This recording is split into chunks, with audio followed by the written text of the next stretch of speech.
fue que el peso colombiano experimentó una depreciación muy fuerte en 2021 y 2022, años en los cuales los bonos del gobierno perdieron el grado de inversión debido a grandes déficits fiscales. Esa depreciación probablemente explica presiones inflacionarias adicionales que actuaron con rezago al menos hasta mediados de 2023. En otros países de la región no se observaron depreciaciones de las monedas de las dimensiones observadas en Colombia. Como es bien sabido, el gobierno colombiano congeló los precios internos de los combustibles en 2021 y 2022 con la idea de que esa era una buena manera de combatir la inflación. Una idea que creo que afortunadamente hoy hay consenso en que fue una idea equivocada. Ese congelamiento de los precios de los combustibles y en particular de la gasolina generó un enorme costo fiscal y requirió que el gobierno actual los ajustara fuertemente al alza, comenzando en el último trimestre de 2022, cuando estaba de ministro el doctor Ocampo, y ello implicó un aumento de cerca del 70% en un lapso de un año y medio, haciendo obviamente más difícil y costoso el proceso de reducción de la inflación. Pero era un aumento a todas luces necesario y a todas luces conveniente. Hacia adelante tendremos todavía el impacto del ajuste de la CPM, el cual es indispensable por razones fiscales también, pero nuevamente hará más lento el proceso de desinflación de lo que este sería en ausencia de dicho ajuste. Una posibilidad que solo se daría si ese ajuste se hubiera hecho en el momento en que los precios internacionales se subieron en la forma como lo hicieron. Yo quiero iniciar mi presentación tratando de explicar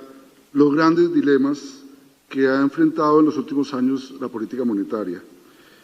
y que pese a los avances importantes que hemos obtenido en materia de reducción de la inflación, se siguen enfrentando en la actualidad. Tal como ha sucedido en la mayor parte de los países de la región y del mundo, la política monetaria en Colombia ha atravesado tiempos particularmente turbulentos durante los últimos años. El Banco de la República aumentó su tasa de interés de política monetaria en 11.5 puntos porcentuales entre septiembre de 2021 y abril de 2023, cuando alcanzó 13.25%. En ese momento la inflación había alcanzado su nivel máximo cercano a 13.4%. Desde entonces, la inflación ha disminuido en más de 6.5 puntos porcentuales, hasta el 6.86% en julio de 2024, que es la última cifra disponible. En términos de nuestra propia historia,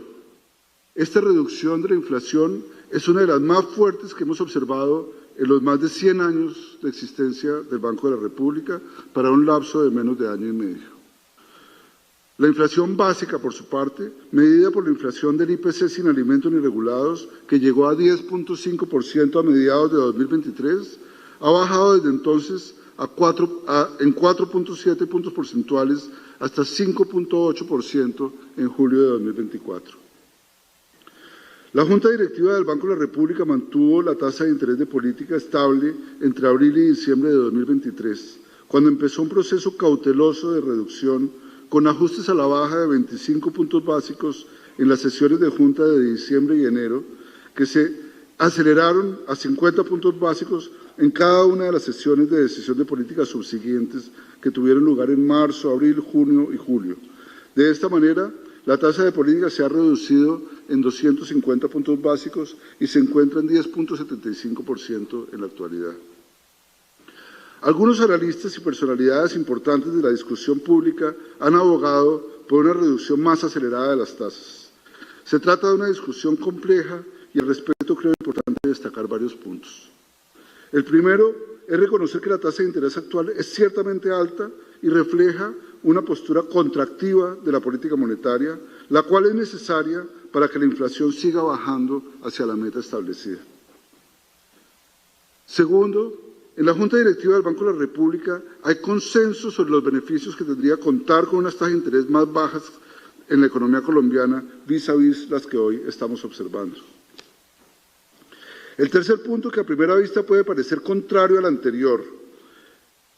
tiene que ver con los beneficios de la cautela y la conveniencia de avanzar con paso firme para evitar que un intento por correr demasiado en la reducción de tasas pueda frenar la senda de caída en la inflación y conduzca por esa vía a reducir las posibilidades de seguir bajando las tasas de interés o eventualmente a requerir de nuevos aumentos. De hecho, la única forma de tener tasas de interés bajas de una manera sostenible es que la tasa de inflación sea baja y estable, lo cual se traduce para efectos prácticos en que esa tasa converja a la meta de 3% con la que se ha comprometido la Junta. Mi cuarto punto se relaciona con las expectativas de inflación que tenemos en Colombia. Los efectos de la política monetaria contractiva en Colombia ciertamente se están materializando y se espera que la inflación continúe reduciéndose. Sin embargo, las expectativas del mercado y el equipo técnico del Banco de la República coinciden en pronosticar una inflación de alrededor de 5.5% al final de este año, aún por encima de nuestra meta de 3%. Esto implica que 2024 será el cuarto año consecutivo en que no cumplimos con la meta de inflación. Para 2025, la mayor parte de los analistas del mercado y las proyecciones implícitas en las diferencias entre las tasas de los TES a tasa fija y aquellas indexadas a la OBR, una vez ajustadas por primas de liquidez y de volatilidad, coinciden en pronosticar que la inflación seguirá convergiendo hacia la meta de 3% y se ubicará dentro del rango de más o menos un punto porcentual alrededor de esa meta. Sin embargo, esas expectativas coinciden en que la inflación sería algo superior a esa meta y en que será difícil estar allí hacia mediados de 2025, que fue el momento en que la Junta del Banco anunció desde noviembre del año pasado que esperábamos estar dentro de dicho rango. Mi quinto y último punto es que desafortunadamente la economía colombiana se destaca por ser una de las que mantiene la inflación más alta entre las economías que siguen una estrategia de política de inflación objetivo. Como ya lo dije, la tasa de inflación en nuestro país se ha reducido de manera importante en el último año, pero debe reconocerse que lo ha hecho a una velocidad considerablemente menor de la que se ha observado en muchos otros países del mundo y en particular en países comparables con el nuestro, tales como Chile, Brasil, Perú, Uruguay o Costa Rica. Todos esos países vieron tasas de inflación muy altas en 2021 y 2022 y en varios de ellos se llegó a tasas de 2 dígitos como las observadas en Colombia. En ellos, sin embargo, la inflación ya se ha reducido a niveles inferiores al 5% y en algunos de ellos a niveles acordes con las metas establecidas por sus respectivos bancos centrales. Este es el caso, por ejemplo, de Perú, que tiene la inflación en 2.1%, con una meta de 2%. O de Costa Rica, que tiene la inflación levemente negativa, pese a que su meta, como la nuestra, es de 3%. Esto obviamente les otorga un mayor campo de acción del que tenemos nosotros para reducir las tasas de interés de política. En otros casos, como el de Brasil, aunque la inflación está por debajo del 5%, la tendencia al alza que ha manifestado esta variable y las expectativas de que pueda aumentar en el futuro cercano han hecho que la decisión actual sea sobre la posibilidad de aumentos de la tasa de interés de política, pese a que su tasa de interés es superior a la nuestra en términos reales. Y aquí quiero enfatizar que se ha repetido en varios foros la idea de que Colombia tiene la tasa de interés real más alta del hemisferio. Eso no es cierto, simplemente no es cierto. Brasil, México la tienen más alta que nosotros. En el caso de Brasil, la redujeron de manera importante, pero están pensando, y lo han anunciado públicamente, incluso el que muy probablemente será el nuevo presidente del Banco Central de Brasil, con el cambio que se espera para finales de este año, ha anunciado la posibilidad de tener que aumentar nuevamente la tasa de interés para evitar que la inflación vuelva a aumentar, como hay varias señales de que puede suceder. Ahora, ¿cuáles son las razones para explicar la mayor persistencia de la inflación en Colombia comparada con la de otros países? Yo me atrevo a postular al menos 5 argumentos que contribuyen a responder esa pregunta. Primero, el choque inicial de demanda en 2021 y 2022 fue más fuerte que en otros países. En esos 2 años, el PIB de Colombia creció respectivamente 10.8% y 7.3%, jalonado fuertemente por la demanda, lo cual generó presiones inflacionarias que se enquistaron en la economía colombiana. Esos crecimientos de 10.8% y 7.3% se dieron con crecimientos de la demanda que en el año 2021 eran totalmente comprensibles como el rebote después de la recesión de 2020, pero que en 2022 no era así. En 2022 fue un crecimiento mucho más alto que el del resto de la región, que sería muy bueno si se viera desde un punto de vista, pero desde otro punto de vista era jalonado por un crecimiento de la demanda de 2 dígitos en términos reales, que era a todas luces insostenible y que implicaba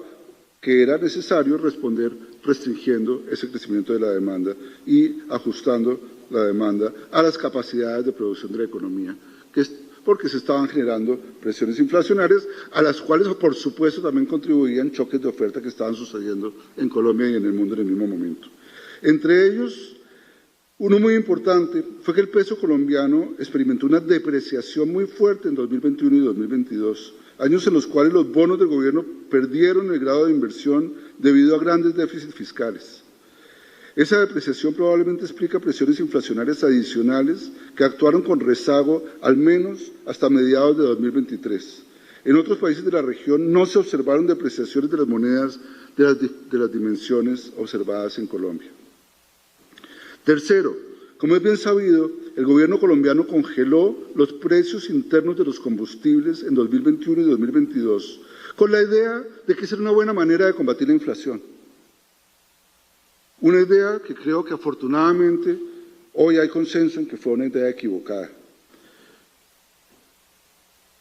Ese congelamiento de los precios de los combustibles y en particular de la gasolina generó un enorme costo fiscal y requirió que el gobierno actual los ajustara fuertemente al alza, comenzando en el último trimestre de 2022, cuando estaba de ministro el doctor Ocampo, y ello implicó un aumento de cerca del 70% en un lapso de 1 año y medio, haciendo obviamente más difícil y costoso el proceso de reducción de la inflación. Pero era un aumento a todas luces necesario y a todas luces conveniente.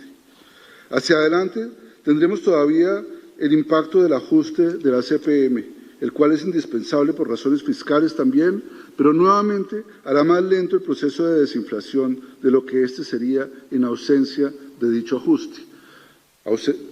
Una posibilidad que solo se daría si ese ajuste se hubiera hecho en el momento en que los precios internacionales se subieron en la forma como lo hicieron. Cuarto, los procesos de indexación de precios a la inflación observada en el pasado son particularmente extendidos en la economía colombiana, en parte por una historia de una inflación sostenida del orden de 20-25% durante varias décadas en la segunda mitad del siglo XX.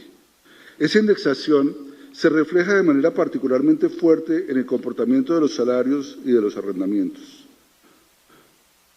En los últimos años, en el caso de los salarios, se ha exacerbado el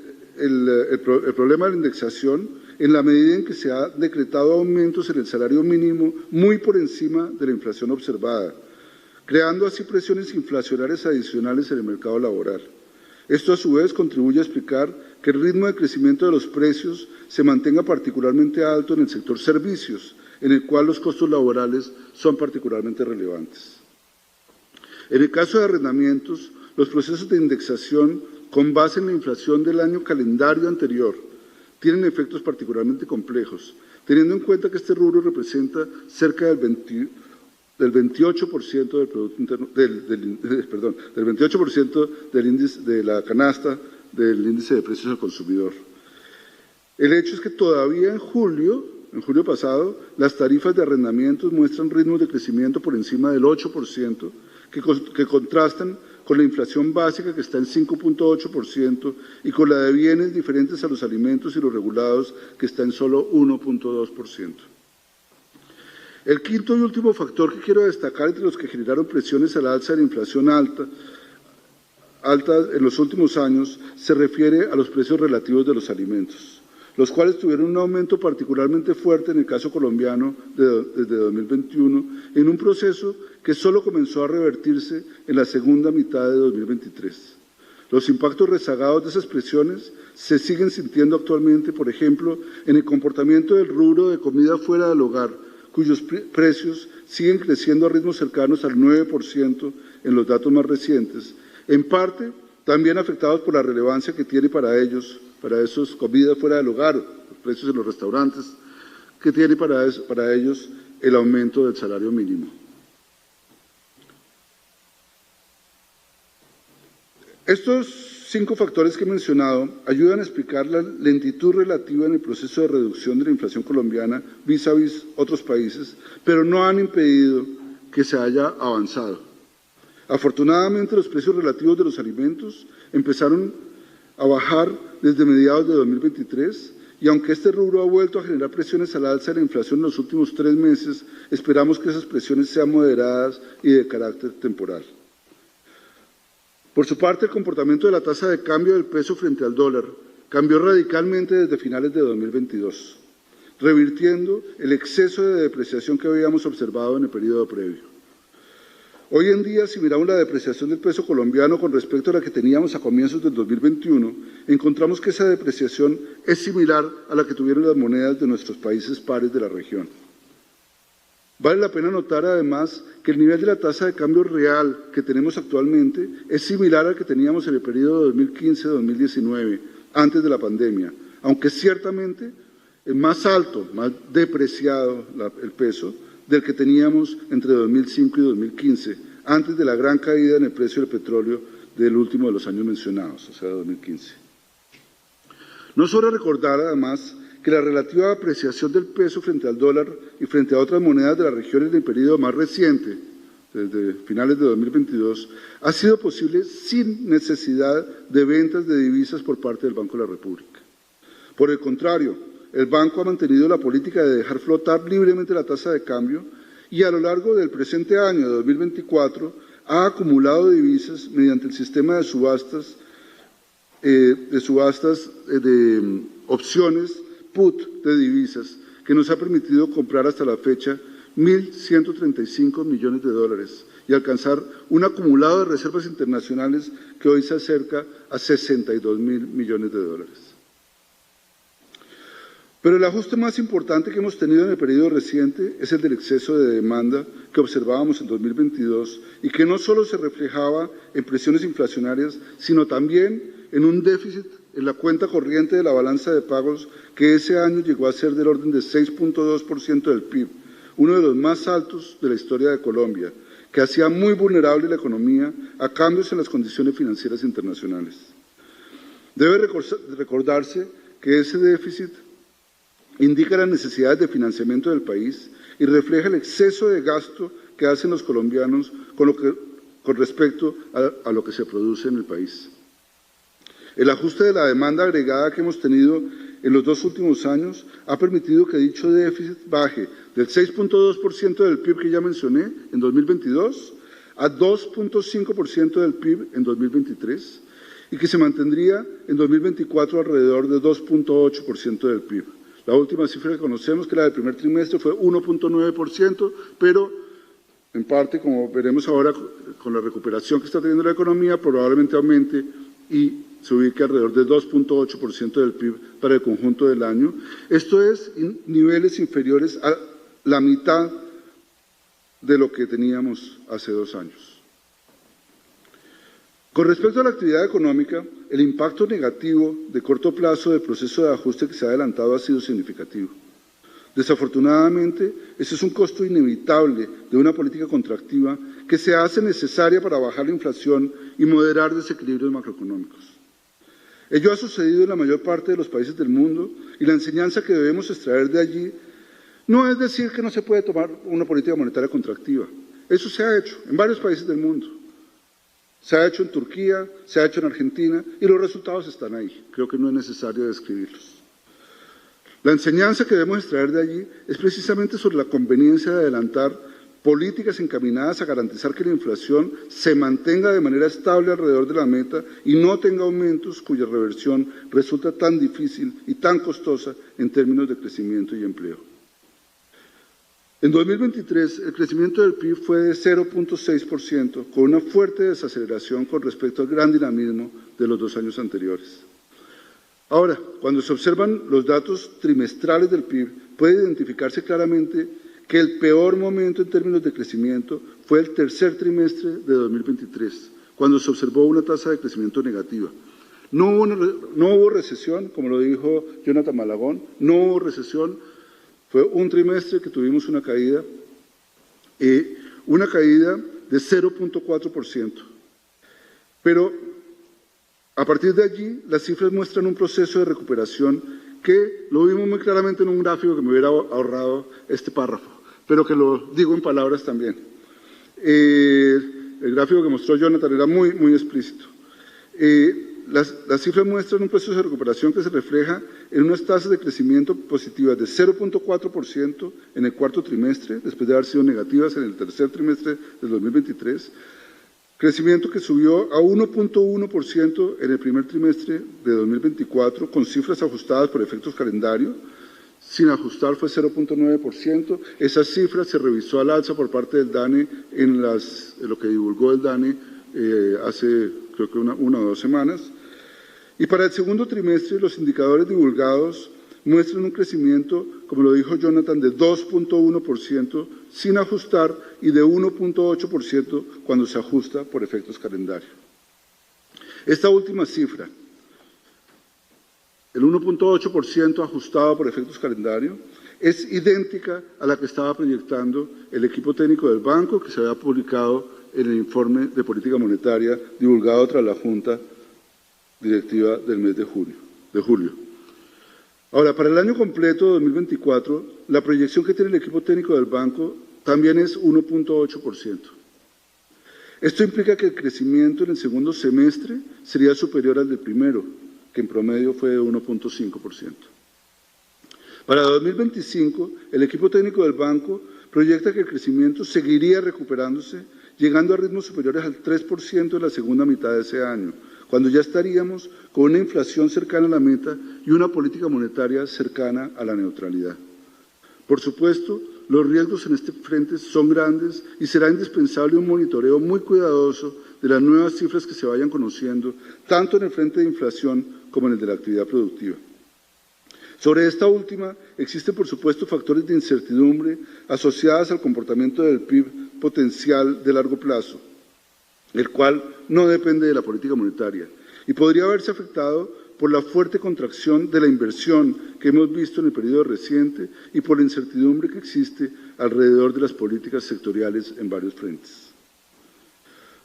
Vale la pena destacar en cualquier caso que el fuerte ajuste de la inflación que afortunadamente estamos observando ha podido lograrse sin que la actividad económica caiga en recesión, como ya lo dijimos, tanto Jonathan como lo estoy reiterando yo, con unas perspectivas de crecimiento al alza y con unos indicadores del mercado laboral que, si bien se han deteriorado levemente desde mediados de 2023, se mantienen en niveles similares o más favorables a los que teníamos en Colombia antes de la pandemia. De manera similar, es claro que el sector financiero ha sido golpeado en sus utilidades por el proceso de ajuste de la actividad económica y por las altas tasas de interés que implicaron aumentos en los costos de fondeo y deterioros en la calidad de la cartera de los clientes. Resulta, sin embargo, reconfortante observar que los indicadores de solvencia y liquidez de ese sistema financiero se mantienen muy por encima de los mínimos regulatorios y en condiciones para retomar un crecimiento sano y sostenible de cara al futuro. Más importante aún es destacar que todos los indicios sugieren, como repito, lo dijo Jonathan muy claramente en su introducción, todos los indicios sugieren que lo peor y más doloroso del proceso de ajuste ya quedó atrás. La perspectiva hacia adelante es de un crecimiento económico en proceso de recuperación y de menores costos de fondeo. De hecho, las tasas de los CDT se han reducido a lo largo del último año en magnitudes mayores a las de la reducción de la tasa de política. Hace un año, ustedes recuerdan, era común hablar de una tasa de interés de los CDTs del orden de 16%. Hoy en día estamos hablando de tasas de interés de los CDTs del orden de 10%. Una caída 6 puntos porcentuales. Algunos dicen que es que el mercado financiero y los bancos son más ágiles que el Banco de la República, porque el Banco de la República no ha sido capaz de bajar 6 puntos porcentuales. Creo que es una interpretación absolutamente equivocada. Creo que es un reflejo de credibilidad en un proceso que el Banco de la República está liderando. Un proceso en el que en la medida en que está siendo cauteloso, pausado, pero firme y con credibilidad, permite a los bancos pensar que dentro de 6 meses, dentro de un año, y en particular cuando hablan de bajar la tasa de interés de los créditos hipotecarios a 15 años, no es porque el Banco de la República no haya sido suficientemente ágil para bajar la tasa de interés de los créditos a un día, es porque ven que el proceso de reducción de la tasa de interés es firme, es creíble, es sostenible, porque la inflación está bajando. Esa reducción de la inflación, esa reducción de la tasa de interés hacia niveles sosteniblemente más bajos, ha hecho que los compradores de CDTs y los que emiten CDTs digan, pues yo puedo poner las tasas de interés o aceptar las tasas de interés más bajas y bajar incluso más rápido de lo que ha bajado la tasa del Banco de la República. Y eso se ha reflejado también, en buena medida, en la tasa de interés de los créditos. En ese sentido, esa reducción de las tasas del mercado, que también se ve en las tasas de los títulos de deuda pública, que tienen, sin embargo, sus oscilaciones debido a condiciones financieras internacionales, pero que en términos generales se ha visto una reducción en la tasa de los títulos de interés de deuda pública en pesos, refleja credibilidad en un proceso de caída en la tasa de interés y un proceso de desinflación. Yo quiero terminar esta intervención con una breve referencia a algo que es muy importante para los mercados de capitales. No voy a hablar de los mercados de capitales porque de eso ha hablado con mucho más propiedad la doctora Magda y también Jonathan Malagón lo hizo en su introducción. Pero quiero referirme a un tema muy particular que es el papel del Banco de la República en el manejo del Fondo de Ahorro del Pilar Contributivo, que ahora se llama el FAP, es difícil de pronunciar, FAP. FAPC, es difícil de... algún día tenemos que aprenderlo a pronunciar. El papel que va a cumplir de acuerdo con la Ley de Reforma Pensional aprobada por el Congreso de la República. Lo único que quiero hacer es enfatizar 3 puntos. El primero, que el Banco de la República no va a tener ninguna responsabilidad directa en el sistema pensional. Y aquí lo enfatizo, creo que en este escenario todo el mundo lo tiene claro, pero en la opinión pública, en la prensa, se oye con frecuencia y a veces uno oye a personas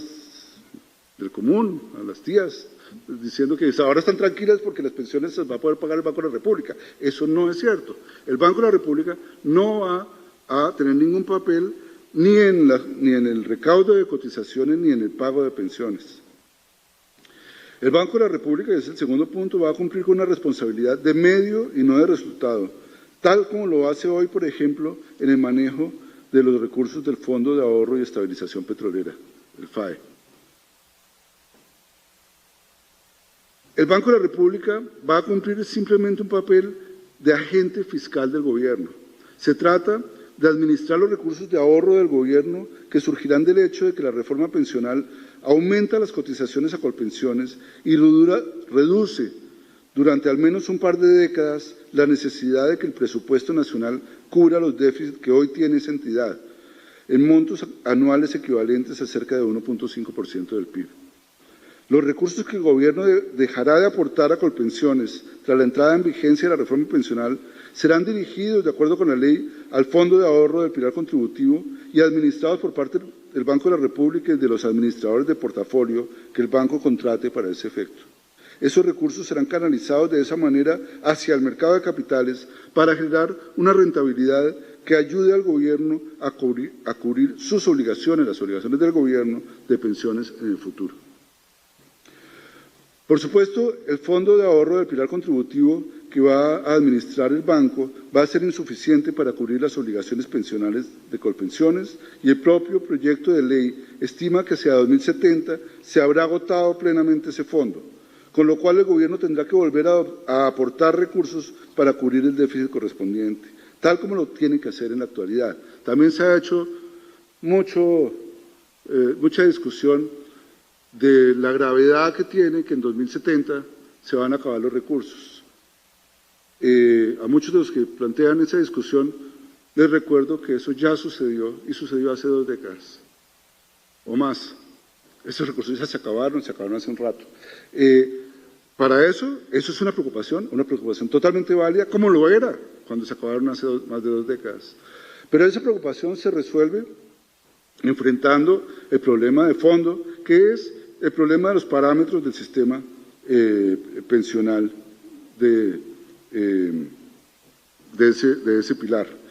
En particular, las edades de jubilación, que son atípicamente bajas en Colombia,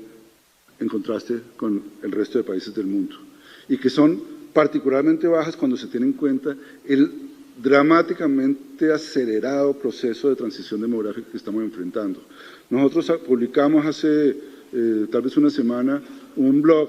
donde ponemos unos elementos de juicio para un estudio importante que tenemos que hacer, y es el cambio demográfico que estamos enfrentando. Y el blog lo que muestra es que las últimas cifras publicadas por el DANE sugieren que la población ya empezó a bajar. No es que se bajó la tasa de crecimiento, es que la población colombiana está bajando en los últimos años. Puede que sea una cosa temporal, pero la perspectiva es que de todas maneras vamos a ver la población colombiana bajando mucho tiempo antes de lo que se preveía, que era hacia el año 2050. Muy probablemente, mucho antes de eso, vamos a ver